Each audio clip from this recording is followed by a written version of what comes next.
Olá, sejam muito bem-vindos ao Pode Rever, um podcast do Ministério Rever.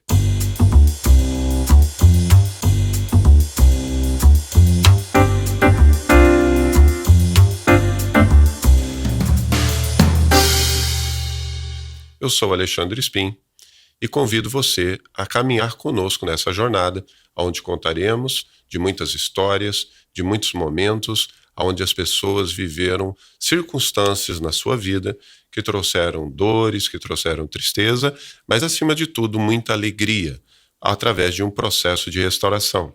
E como nós fazemos parte deste Ministério Rever, eu quero falar um pouquinho de quem nós somos. O Ministério Rever nasceu com o propósito de restaurar vidas e equipar restauradores. Nós trabalhamos para promover a cura emocional e a santificação da igreja.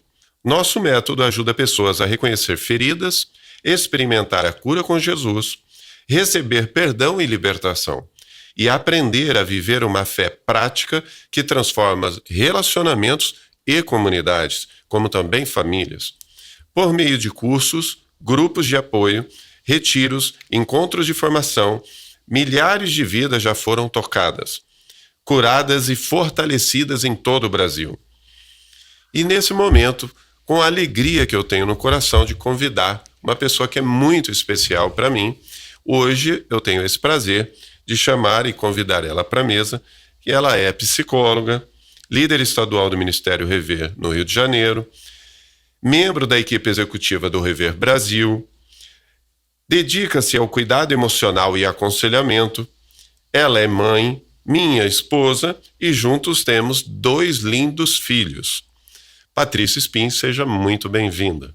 Olá, muito feliz em poder estar aqui hoje na inauguração, desse podcast, que sempre foi algo que nós tínhamos esse sonho no coração de poder transmitir através de um canal, de uma mídia, para que as pessoas consigam ter acesso e entender o que esse trabalho, esse ministério ou esse método, depende, cada um pode chamar do jeito que achar mais conveniente e mais propício, mas eu estou muito feliz de estar aqui para inaugurar esse canal e para poder estar sendo entrevistada também pelo meu próprio esposo, Muito bem, Patrícia.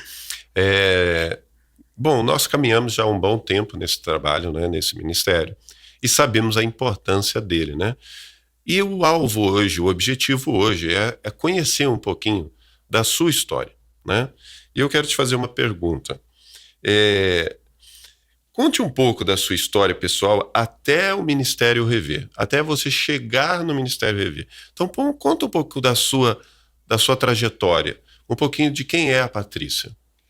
Ok. A Patrícia, hoje eu posso dizer, que a minha história acabou me tornando uma mulher mais forte, uma mulher com mais objetivos, mas nem sempre foi assim. Eu fui uma menina muito fragilizada por algumas circunstâncias que a vida acabou trazendo para mim, e isso refletiu muito no decorrer da minha caminhada, até na minha própria formação familiar. Eu sou filha, eu sou a primeira filha, de um casal que a minha mãe casou muito cedo. Minha mãe tinha apenas 16 anos quando ela conheceu meu pai, já casou, e foi assim muito rápido a minha chegada, a esse núcleo familiar. Ela com 16 anos casou e já logo engravidou praticamente na lua de mel, segundo ela me conta. E o meu pai, um homem caminhoneiro, e vivia muito na estrada, mas foi um tempo bom até os meus 6 anos de idade, porque apesar dele ser um homem que viajava muito, ele carregava muito eu e minha mãe junto nessas viagens que ele fazia. Sempre que possível nós estávamos, como eu digo, na boleia de um caminhão. E foi, assim, um tempo para mim, como criança. Eu tenho recordações, assim, que é muito legal, assim, de pensar, porque as recordações que eu tenho antes dos meus 6 anos de idade é justamente dessas viagens que nós fazíamos. E eu me recordo dentro do caminhão, eu, minha mãe e meu pai. Enfim, para resumir, Até os 6 anos era essa dinâmica de vida. Meu pai viajava muito, minha mãe cuidava de mim, porém, estávamos sempre que possível juntos nessas viagens junto com ele. Só não levava mesmo quando era em algum lugar, que foi justamente quando aconteceu um episódio, né? Foi onde houve essa perda do meu pai, que eu vou entrar daqui a pouco sobre esse assunto. Mas eu fui conduzindo a minha vida dentro dessa realidade, né? Junto de convivência com o pai e com a mãe nessa dinâmica, até que quando eu completei 6 anos de idade, no mês seguinte o meu pai faleceu. E foi um acidente justamente em uma dessas viagens que ele fez, e nós não estávamos juntas, e ele acabou morrendo afogado no Rio Amazonas. E para mim foi um choque muito grande por conta dessa perda brusca. Mas dentro disso, até esqueci de colocar,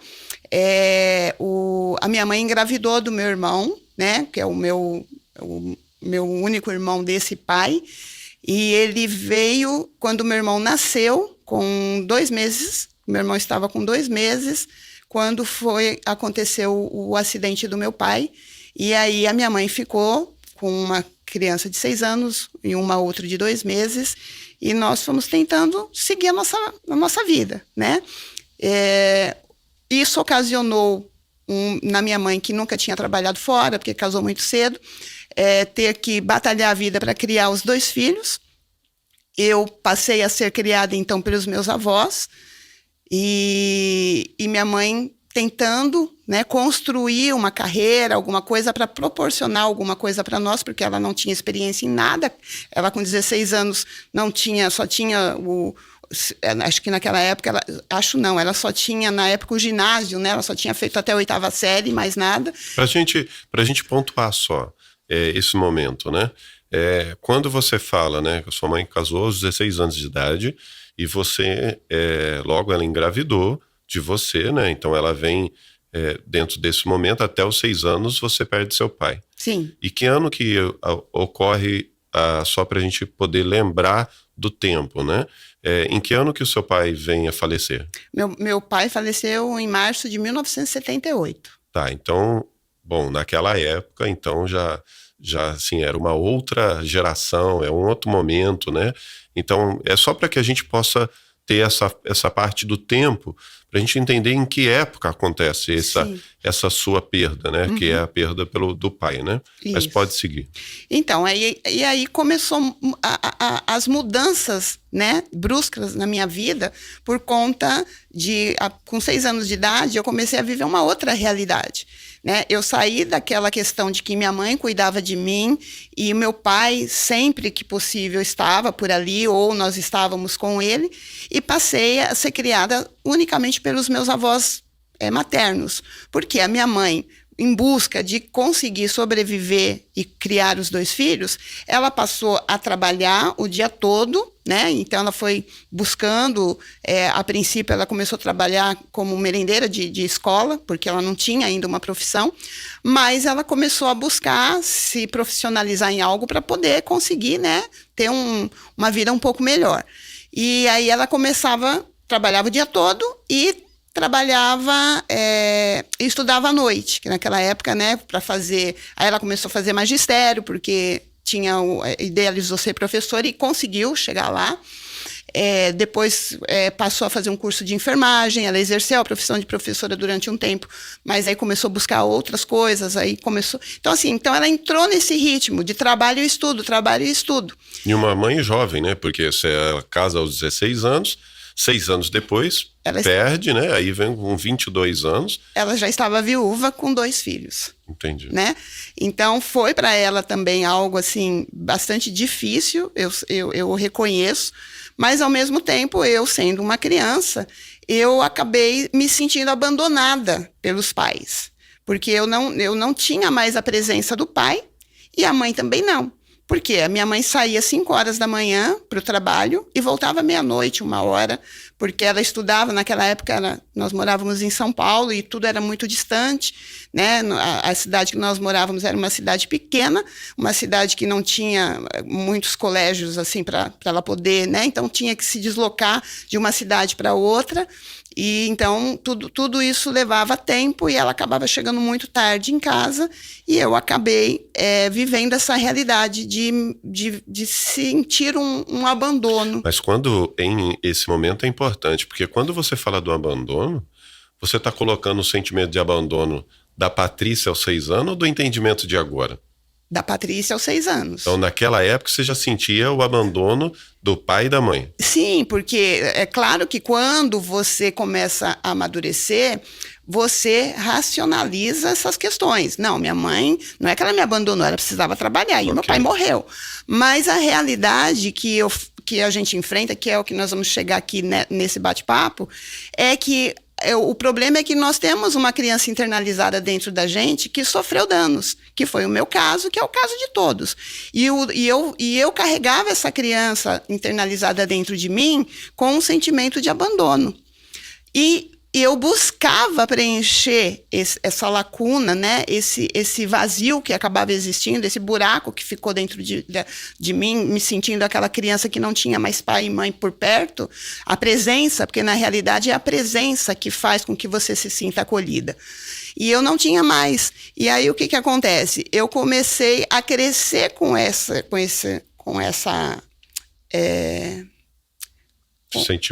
sentimento, né, que era muito forte dentro de mim. E como eu sabia que eu tinha, claro, a mãe existia, né, fisicamente, apesar de eu me sentir abandonada por ela. Mas o pai não existia mais. Então, eu fui em busca desse pai. Então, eu comecei a crescer buscando esse pai na figura masculina. Então, o que acontecia? Todas as pessoas, quando eu me tornei adolescente para jovem, todas as pessoas que eu me interessava, os garotos que eu me interessava, na realidade eu não estava buscando um namoradinho, eu estava buscando um pai. Mas isso você não tinha consciência nessa época? Não tinha. Nenhuma consciência, né? E eu sofria muito com isso. Então, automaticamente você tinha...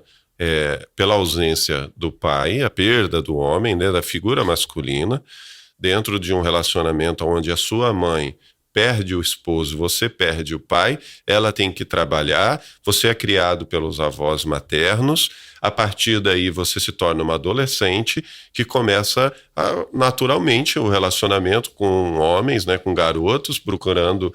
Mas esse relacionamento, ele tendia a ser pessoas de mais idade, então. Exatamente, esse é o ponto X. Então, eu apesar de ser adolescente, eu não me interessava por um garoto adolescente. Eu me interessava por garotos mais velhos, por homens, vamos dizer assim, né? Não que assim, eu não era assim aquela garota namoradeira, nada disso. Mas me chamava atenção, eu queria ficar perto. Né? Quando eu conhecia alguém, um homem mais velho, eu queria ficar perto. Né? E isso, na cabeça às vezes de um homem, confundia, achava que eu talvez estava interessado, mas na realidade era a busca desse pai. Né? E eu fui carregando isso no decorrer de alguns anos, né? E depois de jovem, claro que adolescente ainda nem tanto, mas depois de jovem já, né? Me tornando uma jovem adulta, né? A partir dos 18 anos, que eu comecei realmente a desenvolver relacionamentos de namoro, eu comecei a namorar, eu acabava sempre buscando namorar com homens mais velhos, né? E sempre assim, eu falava, não, é porque eu gosto de homens mais experientes, né? Eu tinha esse que tem uma cabeça mais experiente. Esse negócio de garoto muito novo não tem a ver comigo. E eu achava que era isso, né? Mas no fundo, depois que eu comecei a me perceber dentro desse processo de restauração que eu me submeti, né? Foi aí que eu vou entrar depois onde o rever chegou na minha vida, é que eu comecei a fazer uma leitura diferente e entender que o meu objetivo, o que eu buscava realmente era a figura do meu pai, né? Na figura masculina. Então, dentro do processo, né, você passa a ser uma jovem, continua trabalhando, né, continua buscando estudar, trabalhar, e aí nesses relacionamentos a tendência natural sua, por uma ausência lá de trás do seu pai, você sempre estava ali pontuando e buscando inconscientemente uma pessoa mais madura, que você achava que gostava da pessoa por ela ser mais madura, mas na verdade era uma figura paterna, um cuidado, um acolhimento que você estava precisando nesse momento. E aí, a partir daí, você já como jovem, você casa com quantos anos? Então, e aí eu conheci, né, o meu marido que está aqui na minha frente. Uma excelente opção você fez, vamos eu considerar. Fiz uma escolha, né, de conhecer. Quase uma salvação para a tua vida, né? E o engraçado é que eu tinha, assim, uma necessidade logo de quando eu tinha alguém comigo que me desse atenção, que gostava de ficar próximo, né, porque eu queria a proximidade, eu queria aquela pessoa junto comigo. Eu já logo pensava em casar, né? Por quê? Porque eu quero essa pessoa para mim, porque no fundo eu falava, eu quero esse cuidado, né? E foi quando eu conheci Alexandre Spin, que está aqui na minha frente. É até engraçado falar isso para você, mas você sabe e vai testificar aqui tudo que eu vou dizer. Mas como nós estamos falando, né, para as pessoas entenderem um pouco, eu quero... aí foi quando nós nos conhecemos e aí entrou a minha luta maior, né? Onde realmente eu já sofria com isso, porque ao mesmo tempo que eu me encontrava, né, nessas pessoas que eu procurava esse acolhimento, eu me sentia, não é isso, então era uma confusão, um conflito interno de sentimentos que eu carregava dentro de mim. Isso às vezes também me tornava uma pessoa mais insensível em relação a algumas coisas, porque era uma maneira de eu me proteger. Então eu evitava talvez alguns relacionamentos que poderiam ser bons para mim, mas no desejo de talvez me proteger, porque é aquele medo de ficar sofrendo de novo e ser abandonado de novo, enfim. Era sempre esse ciclo, né, de sentimentos confusos que eu carregava dentro de mim por não entender realmente qual era a raiz do meu problema. Foi até então que, através do meu casamento, né, as coisas começaram a intensificar, porque eu comecei a conviver, né, com meu marido, e aí eu comecei a sufocar, porque eu buscava nele o meu pai, e ele só queria ser meu marido, não é isso? Com certeza. É até, né, engraçado essa entrevista, mas é uma maneira de eu poder contar realmente que eu buscava, né, esse marido, esse pai, e ele queria ser meu marido.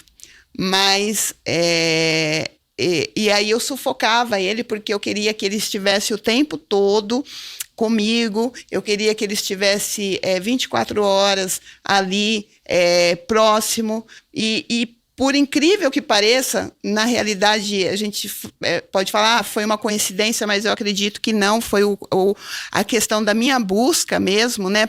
Essa identificação que eu buscava com o meu pai. Quando eu conheci Alexandre, ele era caminhoneiro também, né? A mesma profissão do meu pai. E isso foi o que me aproximou muito rápido dele, acredito eu, fazendo a leitura agora da forma que eu entendo, e fez com que eu quisesse logo casar, né? Porque eu queria o tempo todo estar com ele, porque existia talvez essa situação de remeter Alexandre àquela figura do meu pai. E eu peguei e logo casamos, nosso casamento foi muito rápido, né?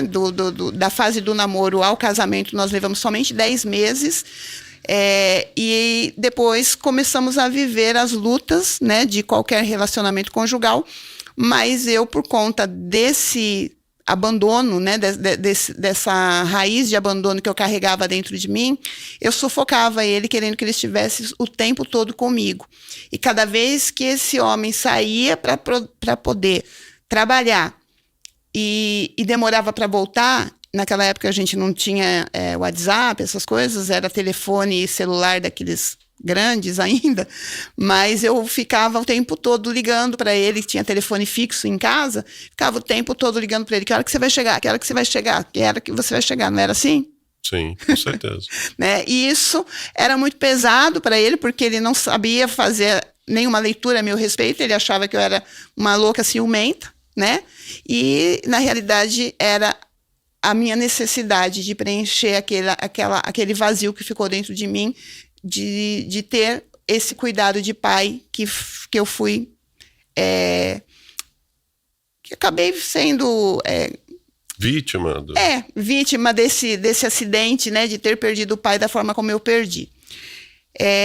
Então, foi muito difícil os nossos primeiros anos de casado, até que eu busquei recursos através de tentar ajustar a minha vida, o meu casamento, e fui para uma igreja, falei, eu vou ter que buscar ajuda em Deus, né? Então, naquela época, nós não tínhamos, assim, nenhum vínculo com a igreja, não éramos convertidos, e aí eu resolvi ir buscar ajuda numa igreja. E comecei a frequentar, me converti, passei a me sentir um pouco melhor, porque, né, comecei a viver uma vida espiritual sendo alimentada, né, pela própria palavra de Deus. Depois, consequentemente, ele logo depois me acompanhou nessa trajetória espiritual. Foi bom, mas eu não conseguia mudar. Mesmo passando a conhecer a palavra de Deus, passando a conhecer princípios, eu não conseguia mudar. Eu continuava ainda com os mesmos comportamentos, com as mesmas exigências, e foi aí que, depois de alguns anos, já na igreja, eu tive a oportunidade de conhecer o Ministério Rever através de uma pessoa que me chamou para participar. Bom, chegamos até o momento, então, do Rever. Mas, pegando um pouquinho da sua fala, é possível, então, que uma pessoa, como no seu caso, a sua experiência, que talvez os nossos seguidores possam estar se identificando com alguma coisa, né? Então, você teve a ausência do pai há 6 anos e ele caminhoneiro. Aí você casa com quantos anos? Com 20 anos? Com 21. 21 anos. Você casa e casa com um caminhoneiro. Isso. E aí buscava sempre em homens com mais idade por conta da necessidade de acolhimento, Isso. de ser cuidada.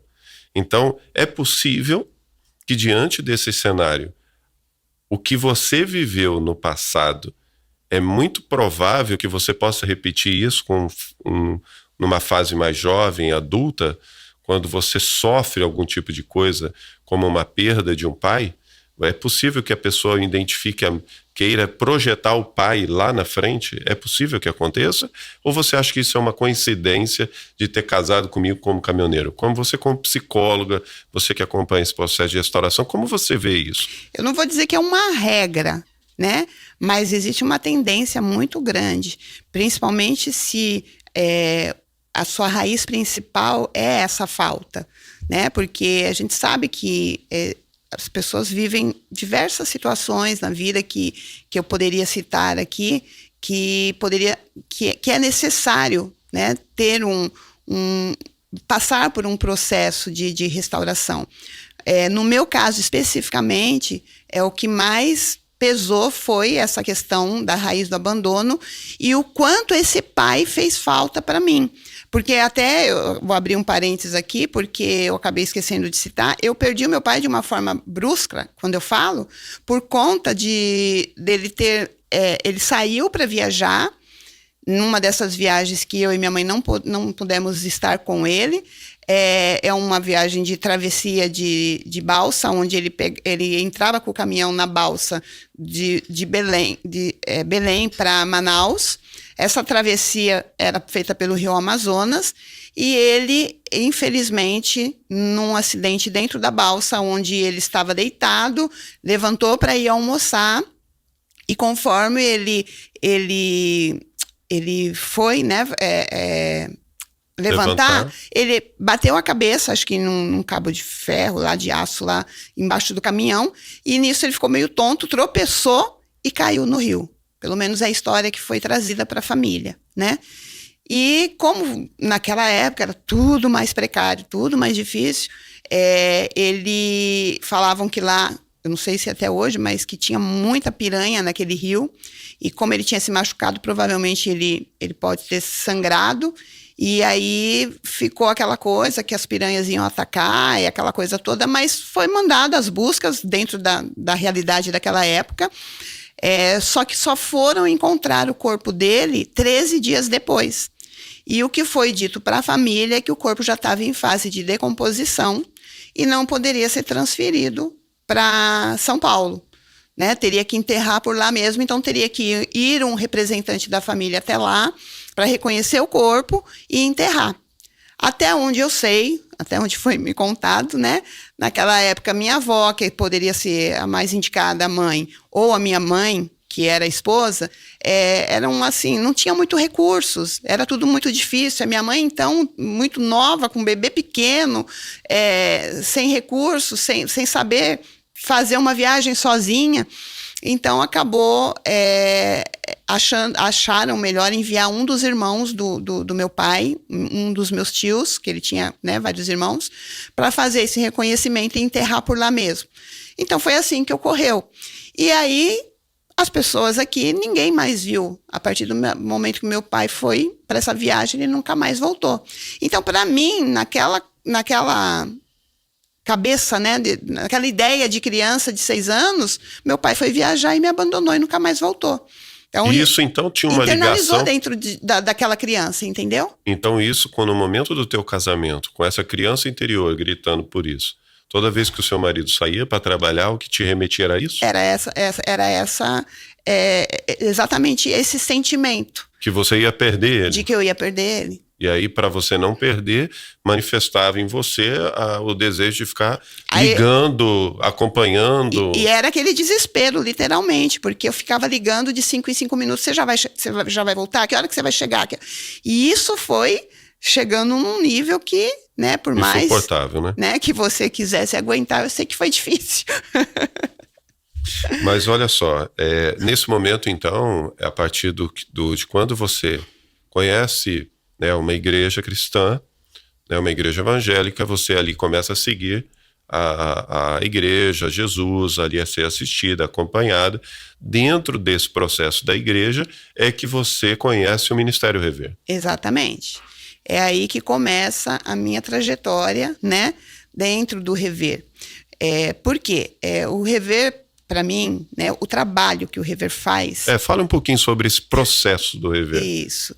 Esse processo de restauração que o Rever oferece foi fundamental na minha vida, como eu sei que é na vida de muitos. Mas vou trazer a minha história especificamente.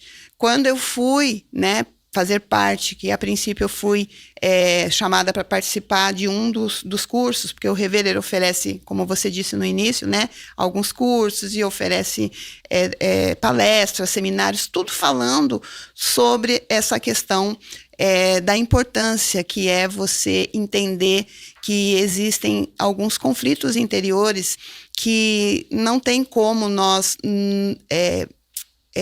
sermos curados, né, ou restaurados, se nós não pontuarmos e tratarmos diretamente o problema. Porque às vezes as pessoas, elas trazem um conceito de que eu aceito Jesus e tudo se fez novo. E nós concordamos com isso, porque realmente quando você aceita Jesus, você vivifica o espírito, né? Você nasce de novo na questão espiritual, né? Então você passa a ter um espírito novo e uma visão diferenciada de muitas coisas.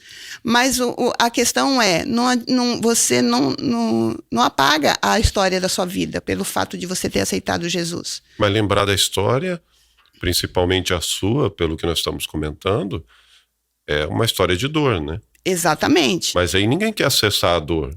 Esse que é o grande o fator problema, né? Que nós deparamos. Que lembrar da dor dói, né? Deparamos. Então, o que acontece na maioria das vezes, as pessoas, elas camuflam tudo isso, né? Vivem um ciclo de dor, mas utilizam de vários anestésicos para não ter que acessar a dor. Por quê? é difícil mesmo você ter que lembrar, entender e curar essa criança internalizada que está dentro de você, no meu caso, abandonada, no caso de outras pessoas, uma criança abusada, no caso de alguns, uma criança violentada, né, que você carrega dentro de você isso. E que essas marcas não estão na alma. Na alma. Estão em sentimentos e emoções. Exatamente. E o processo Rever trouxe para mim uma visão sobre ampliou a minha visão, né? Sobre aquilo que eu precisava mesmo olhar. Porque nós somos seres, né? Tricotomia, né? Onde temos corpo, alma e espírito. Então não adianta eu ter um corpo tudo cuidadinho, bonitinho, se me vestir bem, não adianta também eu ter uma espiritualidade nível hard, né, que eu conheço toda a Bíblia de Gênesis e Apocalipse, mas continuar com a minha alma doente. Porque os sentimentos, emoções, as histórias da vida, as marcas estão todas na alma, né? Então, nós temos uma questão que é emocional, que é o quê? Os sentimentos que estão dentro de nós, que nós carregamos por conta da nossa formação, por conta das nossas vivências, que é o grande fator que as pessoas costumam querer, negligenciam, porque querem tirar isso, né? Não, isso não tem que acessar. E ficam se sabotando, dizendo, não, aquilo que aconteceu foi lá atrás. Mas a pessoa acaba sendo reflexo daquilo o tempo todo na vida, no presente. Então, como que está lá atrás? Deixa eu fazer uma analogia nisso daí, que eu acho extremamente importante, até para as pessoas que estão assistindo, elas possam entender de uma forma um pouco mais simples. Vou dar um exemplo. Você hoje mora no estado do Rio de Janeiro e você cresceu na cidade de São Paulo, né? Na cidade de Ferraz de Vasconcelos, aquela região do Alto Tietê. Quando eu sei que a tua mãe ainda vive na região, os familiares estão por lá. Quando você volta naquela cidade, algumas lembranças daquela cidade remete, por exemplo, à casa do avô, remete a algumas coisas que você viveu ali, momentos que você esteve com o teu pai, talvez, ou com a tua mãe. Por que eu estou fazendo essa analogia? Estou tentando trazer isso para a questão emocional, de que nós temos lugares, mesmo distante por muitos anos, às vezes voltamos a algum lugar ou guardamos alguma coisa que há anos a gente não lembra mais e que quando a gente pega nos remete a nossa lembrança àquele momento da nossa história. Então, as emoções, você está dizendo que as emoções também têm isso. A criança interior, ela está viva dentro de nós, né? E aí, quando eu lembro de um fato de perda, de traição, de abuso, se eu escuto alguma notícia, se eu escuto alguma situação, alguém que compartilha comigo algo, e eu vivi, ou qualquer uma dessas situações, isso pode me remeter à minha história. Sim, se eu não tratar disso, eu volto lá na minha história. Exatamente. E aí eu vou sofrer aquele momento trazendo a dor de volta. Exatamente. E aí posso ficar triste, angustiado, abatido, posso começar a ficar depressivo, porque a minha mente voltou lá atrás, é isso? Exatamente. Você acessa aquelas lembranças e algumas coisas estão até no nível da inconsciência. Né? Dependendo do nível de abuso ou de trauma que a criança sofre, muitas coisas elas estão internalizadas, mas elas estão no nível do inconsciente. Eu não consigo lembrar exatamente o que aconteceu, mas cada situação que eu possa vivenciar que me remete àquilo faz com que eu tenha uma reação aversa, provavelmente, né? Então, por exemplo, vou dizer que na grande maioria, tudo bem, um abuso sexual que uma mulher sofre, ou até mesmo um homem, né? Que a gente sabe que isso acontece. Tem casos, hoje eu como psicóloga e atendendo na clínica, a gente acompanha muito isso, e fora disso também, no Rever também, dentro dos nossos trabalhos de grupo de apoio, já aconteceu muito isso. A pessoa, ela tem um problema de um abuso que ela sofreu na infância, né? E às vezes o abuso foi muito violento, E ela acaba encarando, trazendo isso para uma história de ter problema de se relacionar intimamente com qualquer pessoa. Porque o fato de tocar, de ser tocada, já traz uma aversão. Né? Então é possível... E às vezes a pessoa não sabe exatamente que foi abusada. Não é que ela não sabe, ela não consegue lembrar. E aí começa a ter alguns problemas de não querer ter... Nossa, mas por que como se fosse uma rejeição. Uma rejeição, mesmo às vezes sem ter consciência. Claro que existem os casos conscientes, que eu sei que eu fui abusada e isso também me causa bloqueio. Mas existem casos de que eu não consigo lembrar, mas não consigo ter nenhum tipo de intimidade. Então, lembrando ou não lembrando, usando como exemplo aqui o abuso sexual especificamente, se ele foi de forma muito violenta e marcou a infância dessa pessoa, adolescência ou juventude, não importa, essa pessoa, ao se relacionar com seu marido, é possível que ela tenha bloqueios. Bloqueios. E inconscientemente, ela, de forma que esse bloqueio aparenta para o marido que ela está rejeitando ele. Exatamente. E isso acontece muito, né? Quando às vezes chega um casal para ser tratado, seja em terapia ou seja até mesmo no próprio rever, e às vezes levantam essa questão, né, que não existe, eu não consigo ter uma intimidade com a minha esposa porque ela me rejeita o tempo todo, e ela não consegue discernir isso, e ela sofre muito com isso. Eu já tive casos que eu acompanhei, que ela sofria com isso, que ela falava assim, mas é que eu não gosto disso. Mas mesmo que ela lembre, Patrícia, para quem que ela vai contar? Exatamente. Aonde que tem um ambiente seguro para ela falar sobre isso? Exatamente. Aí a gente começa a trazer, né, para o rever, que é o nosso objetivo aqui, falar sobre o trabalho desse ministério que, para mim, fez um diferencial enorme, né, de eu poder ter sido assistida por esse processo, ou, em outras hipóteses, é a terapia, né? Mas tem pessoas que têm dificuldade de olhar para essa questão de fazer terapia, né? Porque encara de uma forma assim, só faz terapia quem tem problema mental. E, na realidade, a gente sabe que não é mais isso hoje.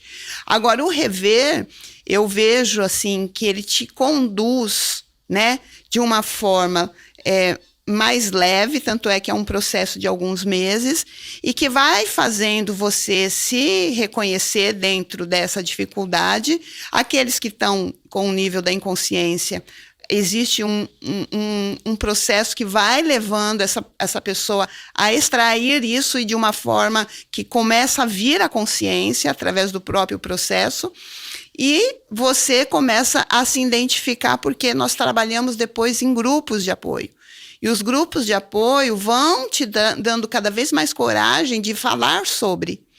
Porque você vai vendo que não é só você que tem problema, que não é só você que foi abusada, que não é só você que foi abandonada, que não é só você que foi agredida, que tem uma série de pessoas que viveram os sofrimentos tão iguais, parecidos ou diferentes, mas que todos sofreram. E que estão ali com o mesmo objetivo, buscando, né, uma restauração, buscando uma ajuda, né, buscando mudar essa realidade, ressignificar todas essas coisas. Isso é extremamente importante, porque dentro do corpo cristão, né, da igreja e de fora da igreja também, há muita dificuldade em falar de coisas nesse nível que leva a uma vergonha, né? A mulher, ela tende a ter, de repente, até uma condição de expressar melhor para outra, mas o homem, pela questão masculina, e que nós, né, acompanhamos isso há muitos anos, e percebemos que os homens que foram abusados ou despertados de alguma forma, né, sexualmente muito cedo, ele cria todo um histórico ao longo da sua história de criança, adolescente, jovem, e isso vai gerando ele vai levando isso para o inconsciente dele, como um mecanismo de defesa para ele, o corpo, né, para sobrevivência, para não tocar na dor, para não lembrar dos problemas, do que viveu, ela acaba levando ela leva esse assunto especificamente como para o seu subconsciente, para não ter que sofrer. Agora, quando nós falamos do processo rever, e aí entra esse processo quando ele acontece na tua vida, nós sabemos que o processo rever, ele começa com paternidade, né, falando sobre Deus Pai, porque muitos não tiveram pai, Sim. ou sofreram na mão dos pais, né, do homem Ou não em tiveram particular. uma boa referência. Uma boa né? referência, ou não tiveram referência nenhuma, e aí há um grau de dificuldade de entender Deus como pai. Sim. Né? Então eu sei que o Rever entra com esse imensurável amor de Deus.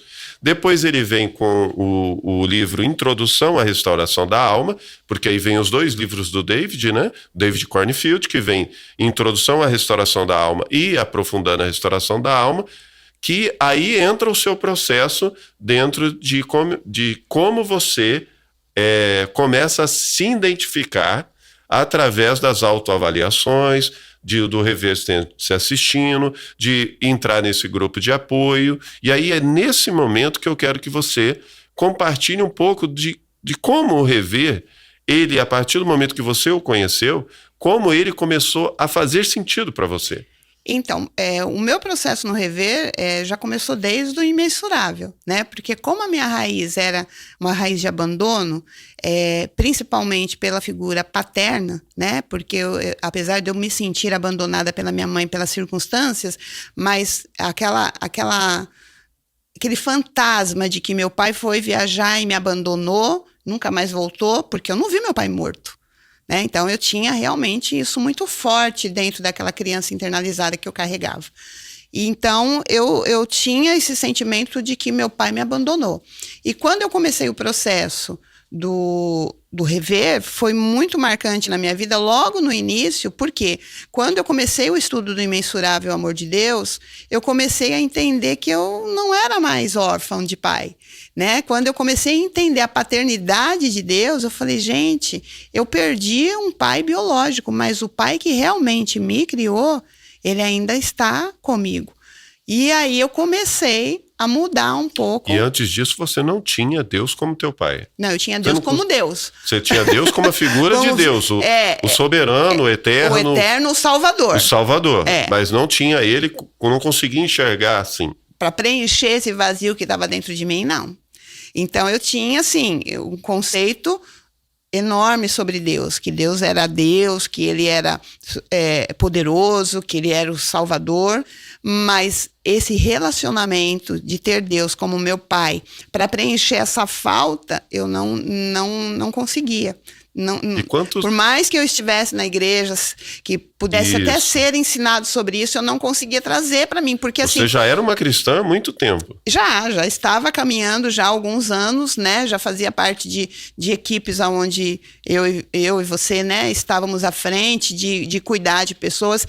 Mas uma coisa que é interessante dizer aqui é o que me despertou a estar buscando Rever. Foi justamente, acho que esse processo de estar à frente, né, de um trabalho na igreja, que foi, né, nós, logo que nos convertemos, nós passamos a estar à frente dos trabalhos na igreja, fomos chamados para estar ali, né, dentro da visão da igreja, e nós tínhamos muitas pessoas que andavam conosco e que vinham até, pelo menos, né, buscavam em nós um conforto, uma palavra, viviam conflitos também, assim como todo mundo, iam buscar ajuda, né, através de um conselho, de um acolhimento, e eu me via muitas vezes ali, tentando ajudar, mas o que mais me despertou é que em alguns momentos, quando as pessoas vinham trazer para mim algumas questões, né, que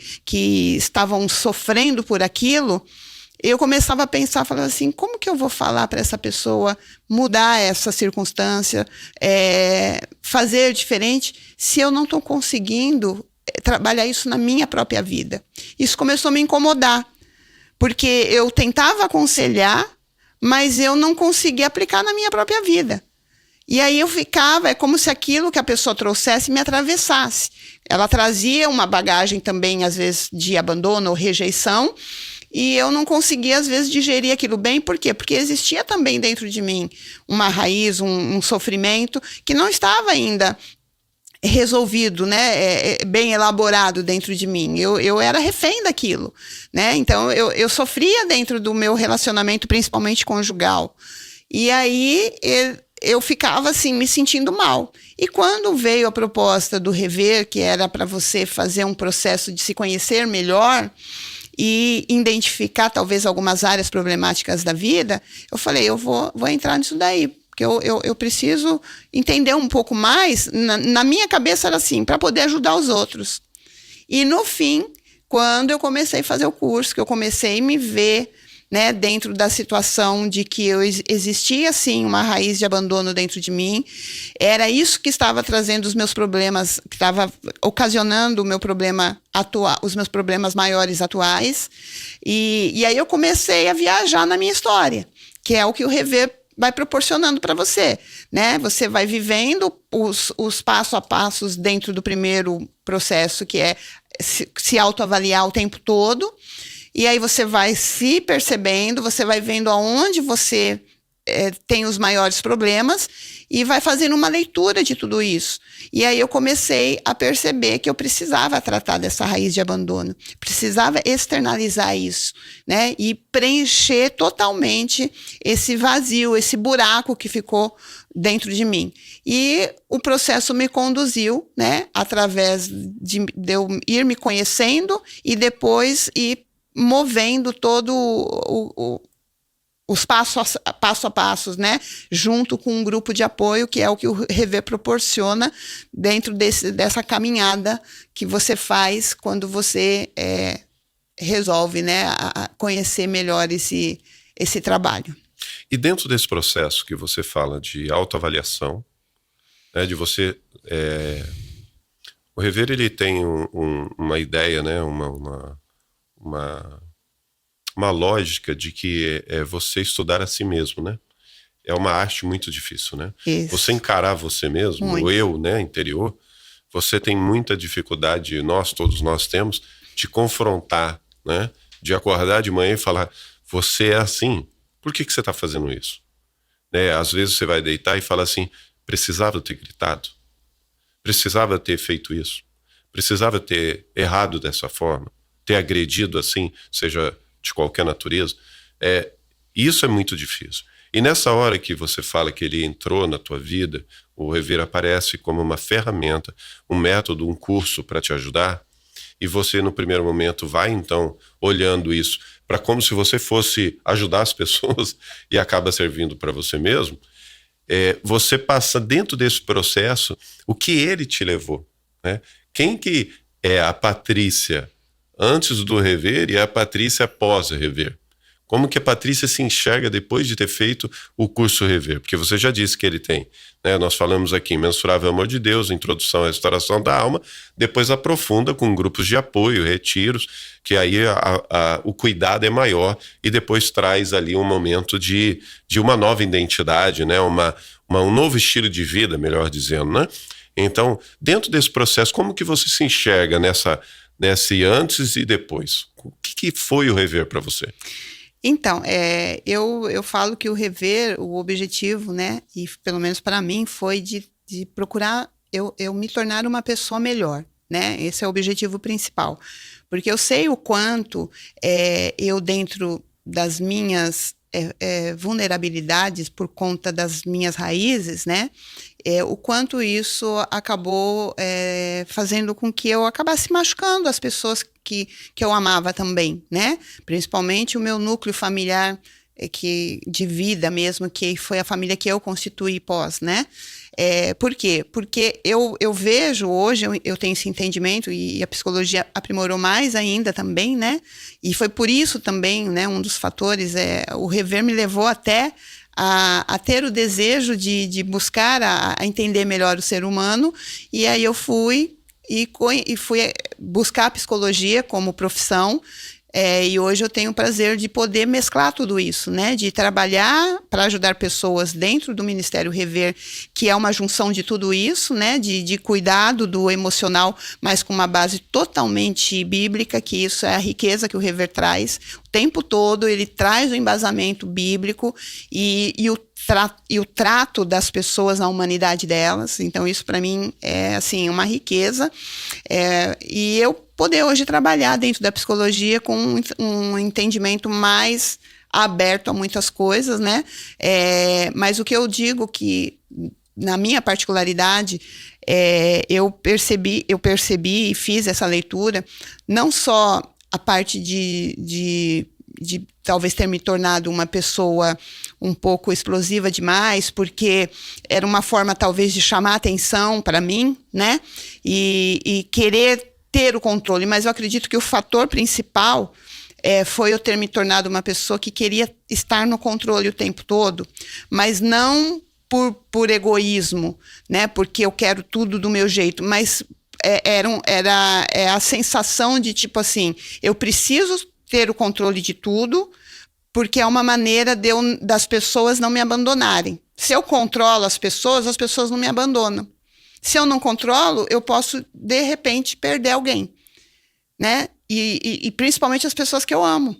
Então, é horrível isso, porque você se torna, entre aspas, um vilão dentro da sua história, da sua família, mas é uma vítima, né? Eu me vejo que eu era vítima da minha história. Então, esse controle era assim, é uma maneira de eu não perder, né, de não correr o risco dessas pessoas me abandonarem. Então eu me tornei uma pessoa muito controladora, que queria estar ali o tempo todo do meu jeito, e tem que ser assim porque eu tenho que segurar aqui, né? Então isso foi algo que foi muito ruim para mim, né? Porque eu sei o quanto eu acabei prejudicando pessoas. Então o Rever me trouxe isso ao longo do processo e o tempo todo, né? Porque depois, quando eu conheci o Rever, eu não quis mais me desconectar desse trabalho, porque eu falei, eu vou ter que estar sempre me aperfeiçoando, né? Em relação a isso, porque a gente continua inserido num mundo que você o tempo todo é atravessado por pessoas que também são feridas, ou que também têm histórias tristes, ou que também têm raízes. E eu acabei conseguindo, né, reverter muita coisa. Tento até hoje restituir outras, pelo fato de ter esse entendimento, essa clareza, né, de que eu precisava mudar, porque não era através do controle que eu ia conseguir ter essas pessoas comigo, né? Então eu achava que o controle me protegia, mas aí você vai ressignificando para o próprio amor de Deus, né? Porque aí você vai conseguindo trazer Jesus como fonte da sua restauração. Você começa a fazer uma leitura diferente sobre tudo e começa a mudar, né, essa história. E aí eu acho que foi o fator fundamental, começar a me reconhecer nesse lugar. Não só daquela que sofreu, né, que realmente sofreu, mas que por conta desse sofrimento acabou também machucando, acabou também trazendo lesionou outras pessoas também, né? Feriu outras pessoas também para tentar se proteger. Então, quando você passa pelo Rever, você acaba recebendo, como a gente fala, uma caixa de ferramenta. Você agora, mesmo quando, depois de ter reparado, né, depois de ter recebido do Senhor, né, porque a fonte da restauração no Rever nós consideramos ser Jesus, né, Jesus é a fonte da restauração, o Rever ele é o meio, né, que vai te atingir ao fim, que é buscar Jesus, e estar com a compreensão de que ele vai receber suas dores, né, vai receber tanto o que você recebeu, quanto o que você machucou as pessoas, as duas coisas podem acontecer. Uhum. Então, dentro desse processo, você acaba sendo uma pessoa que recebe essa caixa de ferramenta, e toda vez que você precisa ou sofre algum novo evento, agora você sabe como lidar com aquela situação, por você ter adquirido, através do processo do Rever, a cura, né, das suas emoções, de ter entendido quem você é de verdade, como você estava machucada, como ele te ajudou a ser restaurado pelo processo do rever para chegar até Jesus. E aí, quando essas pessoas que aleatoriamente podem querer te ferir, inconscientemente ou conscientemente, o rever então traz isso para você como uma ferramenta para não deixar isso mais acontecer. Você aprende a lidar com essas pessoas, porque as pessoas vão continuar te machucando. Exatamente.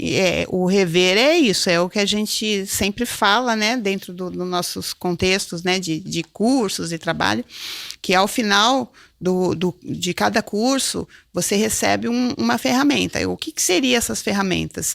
É você ter total consciência, né, de como você reagir aos seus conflitos, né, de como você se comportar, de como você olhar para as pessoas de uma maneira diferenciada, né, porque assim, uma coisa que não só eu aprendi no rever, mas aprendo também todos os dias fazendo atendimentos, né, terapêuticos, é que todos nós carregamos aí uma criança interior dentro de nós.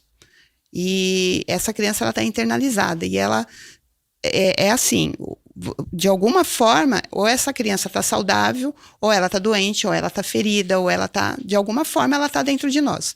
É claro que o ideal é que você tenha uma criança interior saudável, porque a criança interior dentro de nós faz com que nós possamos enxergar a vida com um pouco mais de leveza. Porque se você for o tempo todo adulto, você se cansa demais, porque você se exige demais, porque o adulto, ele sempre vai estar pensando em responsabilidade, responsabilidade, responsabilidade.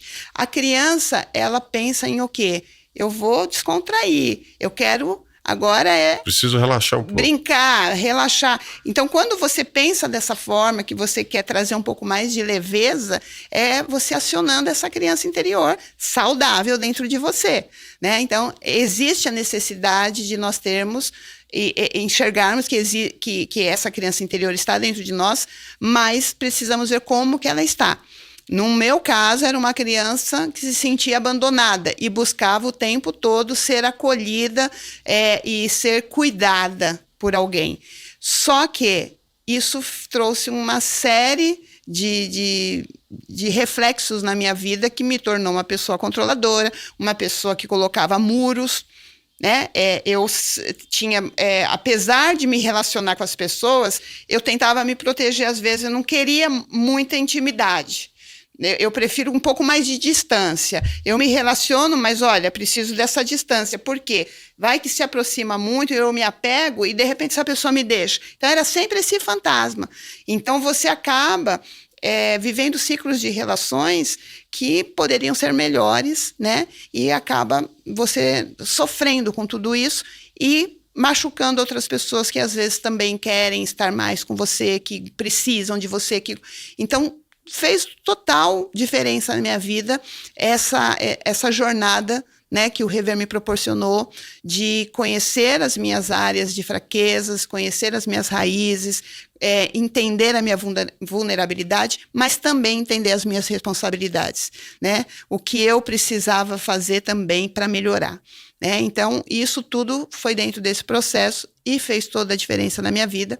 Isso me impulsionou depois a querer continuar fazendo parte desse ministério e poder ajudar outras pessoas a se entenderem melhor, a ampliarem essa visão, porque qual é o ponto-chave do rever?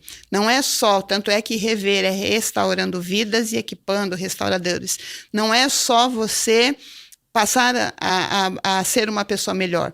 É você entender as pessoas com uma visão parecida com a mesma de Jesus, né? Uma visão ampliada, de você olhar aquela pessoa e falar, ela não é o problema que ela está apresentando aqui para mim agora.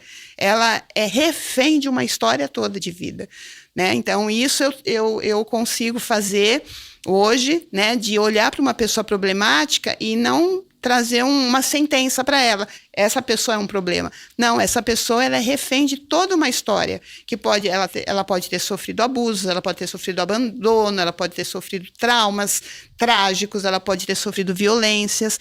Então, existe todo um contexto que envolve a trajetória de vida que essa pessoa acabou tendo que vivenciar.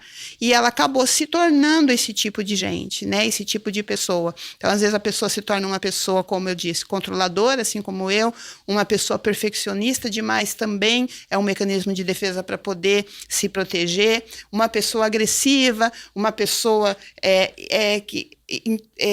reprimida demais também é um outro problema, uma pessoa fria. Então, assim, uma série de comportamentos, né, que as pessoas têm que não conseguem desenvolver bons relacionamentos porque são reféns de uma história, e o rever, ele me trouxe essa luz, né? Esse processo me trouxe essa luz. Que assim, é a história, né? Que é uma história de alguma forma triste, mas com um fim que fez, né? Fez você uma restauradora, né? Isso. Tornou você uma restauradora, te levou a estudar psicologia. Isso, né? Até eu quero pontuar isso, porque como eu era essa pessoa, né, cheia de confusão comigo mesmo, eu não tinha muita expectativa, porque como eu casei também de uma certa forma cedo, com 21 anos, e logo tive, né, a minha primeira filha, eu acabei desistindo da questão de querer estudar e de querer ter uma profissão. Então, eu fiz o meu ensino médio, que foi, na época, fiz até um técnico, mas eu só fiz os 4 anos, e logo que eu terminei, eu conheci você, né, e nós nos casamos, e menos de um ano depois eu já estava grávida, e aí eu fui só levando a vida, né, vivendo os conflitos, mas não tinha muita expectativa, muita coisa. Eu ia tentando, vamos dizer assim, sobreviver, né, que é o que muita gente faz. Eu não vivia a vida com expectativas, com muitos sonhos, tudo isso por conta desses medos, né, que além de tudo existia esse medo que gritava, né, esse medo e esses medos e essa necessidade. Então isso foi, para mim também, né, o rever me despertou a ter um interesse. A princípio, quando eu busquei a psicologia, foi assim, para aprimorar, né, todo o conhecimento sobre como que o ser humano funciona, e também fazer disso, aproveitar também dessa oportunidade para eu poder trabalhar ajudando pessoas, que aí foi sempre o meu foco depois que eu descobri, né, esse trabalho. Eu falei, gente, funcionou para mim, então eu vou me colocar também para poder ser um canal através disso. E aí eu pude mesclar tudo, né, fazer isso dentro do trabalho do Rever, que hoje é o meu ministério principal, e, ao mesmo tempo, né, conseguir ter uma profissão, mesmo depois dos 50 anos. Olha o quanto o Rever refletiu na minha vida positivamente, porque eu fui conseguir fazer a minha faculdade já com 48 anos, quase 50, né, que eu comecei e terminei depois dos 50, eu me formei o ano passado. Então, foi assim, muito positivo para mim, que ele me levou até a crescer, a evoluir como pessoa, né? Não só como um ser humano em si, mas também evoluir por conseguir ter mais algo na minha vida, né? Que é uma profissão que hoje eu acredito que também é bem vista por conta da necessidade gritante que existe aí fora das pessoas tratarem, né, da saúde emocional. Muito bom. Uma pergunta, né? Bom, você é um exemplo, né, de uma restauração através do Ministério Rever, obviamente. Que foi um sucesso, vamos falar assim. Que é um sucesso, né? E que mostra esse trabalho, onde começa lá com o David, né? Lembrando que o Rever, ele hoje é liderado, hoje não, né? Já há quase 25 anos. Luciane Schalme é a líder nacional desse ministério aqui no Brasil, né? Nós fazemos parte dessa equipe executiva, né, nacional, mas vemos quantas centenas de milhares de pessoas também tiveram a mesma oportunidade que você. Mas quando a sua história de sucesso, né, que é uma história de sucesso, hoje uma psicóloga bem conceituada, você viveu esse momento, e tem pessoas que também estão nos assistindo, que também devem estar identificando feridas, deve estar identificando traumas, abusos, abandono. Essas pessoas podem estar identificando esse tipo de situação ocorrido na vida dela, e talvez até remeteu ela nesse momento para esse lugar, né? Então, e o que você orienta para que essa pessoa possa, o que ela pode fazer para encontrar isso que você também encontrou no rever? Como que essa pessoa pode encontrar esse caminho? Como ela pode ser ajudada nesse momento? O que você diria para essa pessoa? Peraí, qual que é a pergunta mesmo? O que você diria para uma pessoa que já identificou através da sua história, do que foi comentado aqui, o que você diria para essa pessoa que viveu isso no passado ou na história dela? Como que ela encontra um lugar desse? Como ela consegue passar por um processo desse? O que você diria para essa pessoa se ela procurar o rever, ela procurar ajuda, procurar um terapeuta? Qual é a sua orientação para as pessoas que estão nos assistindo? Primeiro ponto, né, que é fundamental, eu falo que qualquer processo é você reconhecer que você precisa de ajuda. Né? O primeiro ponto é você admitir que você se tornou impotente diante de algumas mudanças que você gostaria de fazer na sua vida, que você tem o desejo de ser diferente, mas não consegue. Então, é você identificar, que nem você está falando agora, que talvez algumas pessoas já possam estar até identificando algumas coisas. Então, é importante que você admita isso, né? E entenda que sozinho é muito difícil. Né? É muito difícil você carregar uma raiz de abandono ou uma raiz de rejeição, ou qualquer tipo de dor e tentar fazer por você mesmo. Porque você precisa de uma clareza, de uma orientação, você precisa de algo que fale ao teu coração, que descortine algumas coisas, porque nós automaticamente acabamos ficando reféns de alguns mecanismos de defesa que nos impede de reconhecer que precisamos tratar de determinadas situações, né, que são dores internas que nós carregamos. Então, assim, é essencialmente importante nós entendermos que é fundamental eu reconhecer e admitir que eu preciso de ajuda. Primeiro passo. O segundo passo é buscar um recurso de ajuda. Então, como você mesmo citou, né? E tem que ser algo específico, porque pode ser que tem pessoas falando assim, mas eu faço parte de uma igreja, de uma comunidade ali. Ok, isso é fundamental também, né? Dentro da questão espiritual de cada um, ter esse alicerce, isso é ótimo e necessário. Mas é necessário você trabalhar a questão específica. O seu problema é por conta de você viver uma realidade hoje que você não consegue resolver, não consegue melhorar, né? Então, eu estou vivendo um conflito no meu casamento por conta disso, disso, disso. Pode ter certeza que o seu problema não é só o que está acontecendo hoje. O seu problema tem a ver com a bagagem que você carrega da sua vida. Então, como entender essa bagagem e colocar essa mochila para baixo e começar a tirar tudo que está dentro? Né? É através de recursos como o rever, né? Que eu indico super, porque foi o rever que me levou a chegar onde eu cheguei e, inclusive, me levou à psicologia. Né?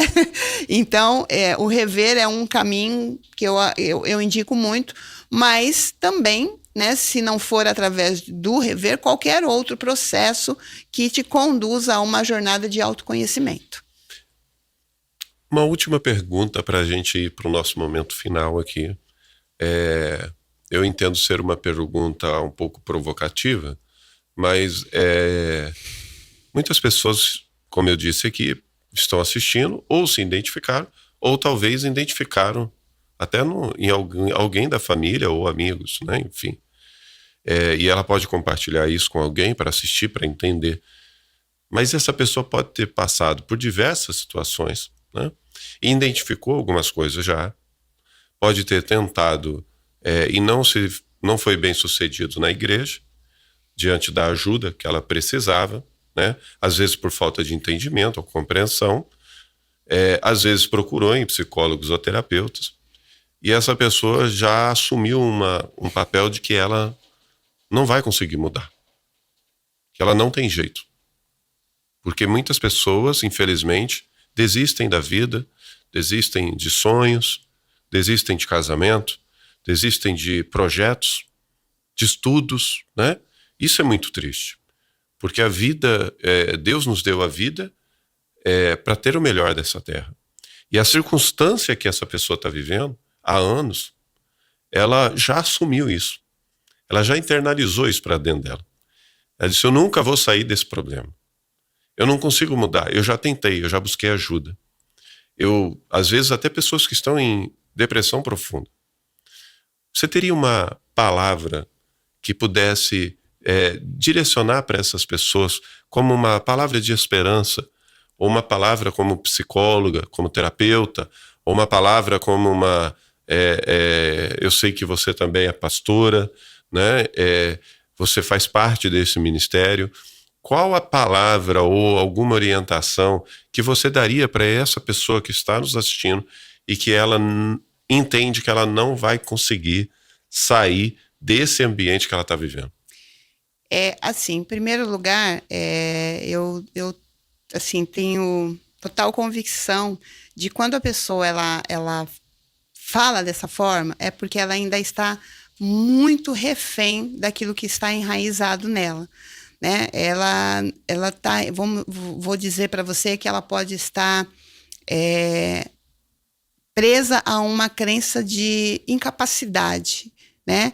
E isso também é algo que precisa ser tratado, né? Eu não me acho mais capaz de nada, eu não consigo acreditar que eu possa dar certo. Até porque provavelmente ela vem seguidamente de alguns aspectos de ter tentado em várias fontes e ter se frustrado, porque não teve uma evolução. Em primeiro lugar, eu vejo assim, olhando pela base cristã, né, pela base bíblica, né, que eu vou dizer para você, eu falo que um salmo que qualquer pessoa conhece e que traz uma afirmação, que é o Salmo 23:3, que diz que Ele, Jesus, restaura a minha alma. Guia-me pelas veredas da justiça, por amor do seu nome. Então, uma afirmação que a própria palavra de Deus traz, que o Senhor, o nosso Deus, Ele tem o poder de restaurar. E nós entendemos, através do rever, que Jesus é a fonte da restauração. Então, talvez algumas pessoas podem ter tentado em vários lugares. Ah, mas eu tentei na igreja. Ok, a igreja é um lugar que você vai buscar um conforto para a sua alma. Mas talvez o tratamento da sua alma precisa ser com uma equipe especializada, né? Então, é aquela questão. Eu posso estar ali sendo confortado na igreja pela palavra, mas eu preciso de uma equipe especializada que me conduza no meu tratamento.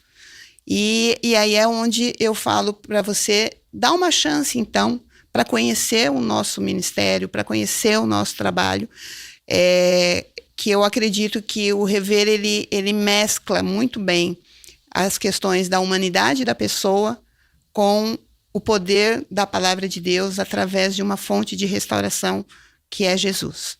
Então, não tem como dar errado, né? Então, assim, porque talvez a gente trabalhe aleatoriamente em pontos, por exemplo, como você citou, né? Algumas pessoas podem dizer assim, eu já busquei em vários psicólogos e não consegui melhorar. Outros podem falar, eu estou na igreja há muito tempo e não consegui melhorar.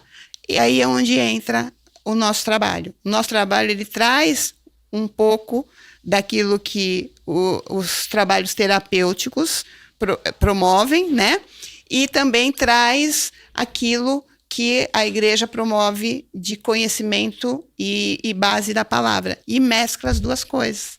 Então, é onde eu acredito que pode vir, né, a chave dessa restauração e dessa evolução que você tem buscado, né, para para melhorar nesse sentido. Então, assim, esse tipo de trabalho de restauração, eu falo que posso falar pelo Rever, né? Que é uma junção, né, do espiritual com o humano, aonde realmente nós vamos entrar em lugares com a ajuda de Deus e com as técnicas, muitas vezes, que nós temos de um trabalho terapêutico, e vamos tentar tirar a pessoa desse lugar, inclusive desse lugar que ela traz quando ela traz uma fala dizendo não tem mais jeito, uma crença de não acreditar mais nela e nem em ninguém. Então é possível dizer para essa pessoa que está numa condição assim, às vezes muito difícil, que a fé ela é necessária, sim, extremamente necessária, mantê-la, né? Mas que o Rever, ele é como se ele acreditasse naquilo que a pessoa já não tem mais de esperança. Exatamente. O Rever tem esperança de que ela pode. E pela experiência dos 25 anos de ministério, o Rever tem ferramentas suficientes. O Rever, ele tem pessoas altamente capacitadas, né? Não só na parte da psicologia, como na parte também da qualificação como terapeuta, como instrutor, como facilitador, além dos livros que ajudam muito a orientar esse percurso, que é uma caminhada que não é fácil, né? Porque é ruim ter que tratar das dores, né? Lembrar das dores, mas lembrando que a dor que o Rever ele busca trazer à luz, né? Trazer de dentro da criança interior para que ela possa ter voz, ela é para cura, né? Exato. Ela é para restauração. Então, assim, você que nos segue, é importante que você, se vendo dentro dessa condição, você pode acessar, né, o site do Ministério Rever, vai estar aí na descrição do vídeo, mas você pode acessar o ministériorever.com.br, você pode entrar também no Instagram, o @Ministério Rever Oficial. Ali você vai ter um pouco mais de informações e buscar dentro do seu estado, dentro da sua cidade, saber aonde tem um trabalho desse. Lembrando que o Ministério Rever não é uma igreja. O Ministério Rever é uma ferramenta de apoio, é um ministério de apoio, aonde nós estamos inseridos dentro do MAP, né, que é o Ministério de Apoio a Pastores e Igrejas, aonde compõe 5 ministérios, a família de ministérios. Nós vamos marcar aí também o MAP, para que esse trabalho ele assiste não só o pastor, o líder, né, como ele também assiste o membro, como ele também assiste o cuidado pastoral, cuidado familiar, a cura da alma, né? Às vezes você está cansado, às vezes você já está com muito tempo no ministério e aquilo tem te cansado. Dá uma chance para conhecer um pouquinho mais disso, né? Um pouquinho mais desse trabalho, porque é um trabalho que ele zela especificamente por você. Ele não é um trabalho que ele quer cuidar da igreja toda de uma vez só, não. Ele é um remédio que ele tem específico de acordo com a sua necessidade, com a sua dor, com o seu trauma. Nós conseguimos, por anos de trabalho, nós conseguimos entender, mapear, te ajudar a chegar mais rápido neste lugar. Então a visão do Rever é uma visão cirúrgica, é uma visão que penetra, né, dentro da alma, onde nós conseguimos, pelo poder de Deus, do Espírito Santo de Deus, te ajudar a trazer para fora, e temos ferramenta para cuidar desse trabalho, né? Então, como isso, né, Patrícia, como isso se torna importante para todas as igrejas, aquelas pessoas que têm interesse dentro ou fora da igreja, conhecer o trabalho para cuidar da sua própria alma, né? Sim. Para trazer restauração, para trazer uma vida mais leve, né? Sim. Uma vida mais tranquila, né? Então, dentro desse processo, o Rever tem essa proposta, né? Sim. De ajudar. Sim, assim, o conselho que eu dou é que, às vezes, as pessoas ficam até um pouco desanimadas numa caminhada, às vezes, dentro da igreja, até mesmo dentro da igreja, porque elas ouvem domingo após domingo, semana após semana, o pastor pregando sobre determinadas palavras, né, de cura, de libertação, né, de vida sem pecados, né, de se abster de tantas coisas para poder viver realmente de acordo com aquilo que Deus tem para a humanidade, e tem pessoas que estão ficam frustradas porque elas entendem, e aí é o X da questão, né? Onde nós vemos um sofrimento, às vezes, dentro da igreja mesmo, porque você percebe que as pessoas escutam, mas não conseguem mudar. Elas entendem o que a palavra está dizendo, mas não conseguem sair desse cativeiro. Então, o rever esse processo é algo assim muito precioso, né? Quando ele chega nas igrejas, quando ele chega na vida de uma pessoa, porque ele vai fazer com que você consiga, né, viver a realidade daquilo que a palavra tem ensinado, de uma forma que você vai ser tratado na sua dificuldade de não conseguir mudar, né, o ciclo que você às vezes está refém, né, das vivências que a vida acabou te marcando. E aí a gente entende, fechando, né, com o entendimento total, através da palavra, que quando nós lemos lá em Lucas 4,18, diz que Jesus veio para os quebrantados de coração. Então, a restauração da alma, né, é um projeto, né, da redenção, faz parte da redenção de Jesus. Né? Jesus, ele pagou o preço que pagou para que nós pudéssemos ter a oportunidade de viver a restauração enquanto estivéssemos aqui e pudéssemos realmente ser representantes dele nessa terra de uma forma que nos é dito lá em 1 Tessalonicenses, se eu não me engano, que ele deseja que nós sejamos seres irrepreensíveis, corpo, alma e espírito, que nós sejamos curados aos 3 níveis, né? Que nós venhamos nos libertar de tudo que possa estar trazendo mal para qualquer uma dessas esferas da área da vida da gente, que seja corpo, seja alma, seja espírito, que nós possamos tratar de tudo isso e sermos seres humanos saudáveis, né? E essa é a nossa proposta através desse trabalho.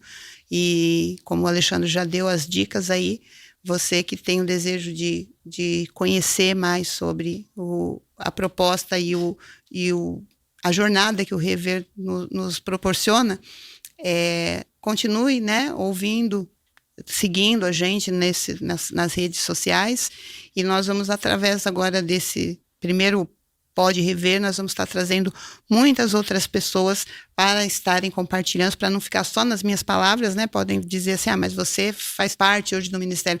Não, nós vamos trazer pessoas que estão hoje fazendo parte do ministério, que já passaram somente pelo processo da restauração, compartilhando seus testemunhos, compartilhando também o sucesso que foi, né, ter sido restaurado e o que era a vida antes da restauração e depois da restauração. Então, esse é o nosso objetivo aqui nesse canal, nesse trabalho, e eu espero que muitos possam ser alcançados por esse conhecimento. Que bênção. Bom, nós estamos chegando ao final desse episódio, então, desde já, né, eu quero que a Patrícia ainda dê uma palavrinha, uma frase final de incentivo, né, a sua palavra para os nossos seguidores, mas eu quero desde já te agradecer por estar conosco nesse ambiente e não deixe de nos seguir e compartilhar esse vídeo com quem você conhece, com quem precisa, né? É importante que você dê um like, compartilhe, siga a gente nas redes sociais, nas mídias, né? E compartilhe também com os seus amigos, a quem precisa, né? Deixa a sua palavra final para nós aí, Patrícia, uma frase aí que possa ajudar os nossos seguidores.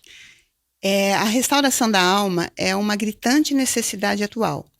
Então eu convido você que tem o desejo de conhecer um pouco mais sobre esse processo, sobre esse trabalho e até mesmo conhecer mais sobre você mesmo, que você possa se dar a oportunidade, né, de conhecer um pouco mais do nosso ministério, do nosso trabalho.